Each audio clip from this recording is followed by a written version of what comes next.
Anies Baswedan singgung institusi politik yang memeras dalam pidatonya di Milad PKS ke-21.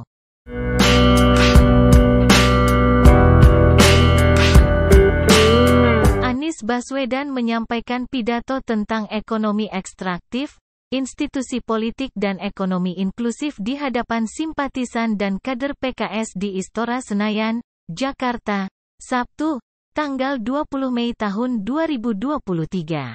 Saat memulai pidatonya di Milad PKS ke-21 tersebut, Anies disanjung para kader dan simpatisan PKS sebagai presiden untuk Indonesia di masa depan.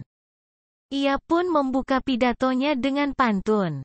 Dalam pidato kebangsaannya itu, Anies menyinggung perihal dua tipe pemerintahan, yakni pemerintah dengan institusi politik dan ekonomi ekstraktif dan pemerintahan institusi politik dan ekonomi inklusif. Institusi politik ekstraktif itu bersifat memeras, menyingkirkan, dan yang bersifat inklusif atau melayani negara, katanya. Anies menyinggung bahwa institusi politik dan ekonomi ekstraktif biasanya untuk kepentingan kelompok, di mana pemerintahan tersebut mengkonsolidasikan kekuatan kewenangan pada suatu pemimpin, pada satu grup pada satu kelompok kekuasaan yang tidak disebar dan tidak dibagikan semua negara.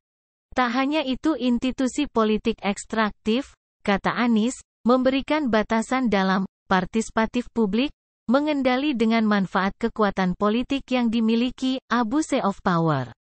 Bahkan mereka yang berbeda pikiran politiknya sering dipinggirkan dari arena negara dengan institusi politik yang memeras dan meningkatkan. Ini sering tidak mengindahkan etika, sering tidak mengindahkan aturan hukum, kata dia di hadapan massa PKS.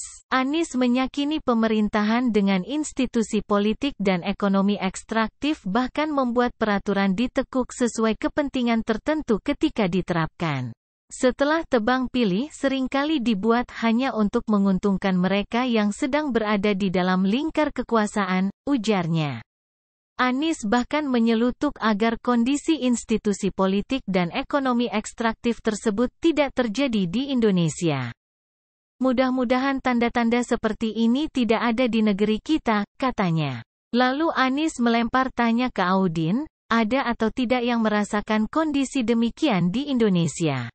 Pertanyaan mantan Gubernur Jakarta itu pun disambut sorak-sorai oleh Audin. Jangan sampai ada. Karena itu tanda-tanda jauh dari kesuksesan, ucapnya. Anies pun menjelaskan bagaimana pemerintahan dengan institusi politik dan ekonomi inklusi.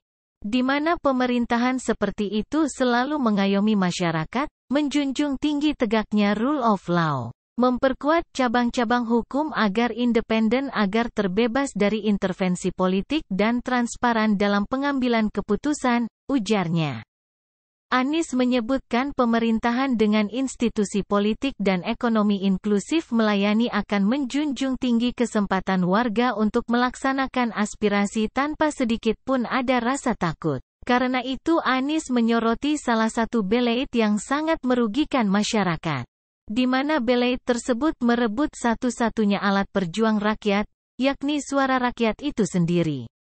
Sampai satu hal yang dimiliki oleh rakyat kata-kata itu pun dilarang untuk diartikulasikan, izinkan kata-kata rakyat bisa muncul di permukaan pada saat ini pasal-pasal yang dikenakan kepada mereka, kata Anies. Padahal, kata dia, soal pendapat dan suara rakyat sudah jelas diatur dalam konstitusi negara. Justru pasal-pasal dalam undang-undang dalam peraturan kita yang secara tegas dan eksklusif melarang konstitusi atas kebebasan berpendapat, kata Anies Baswedan.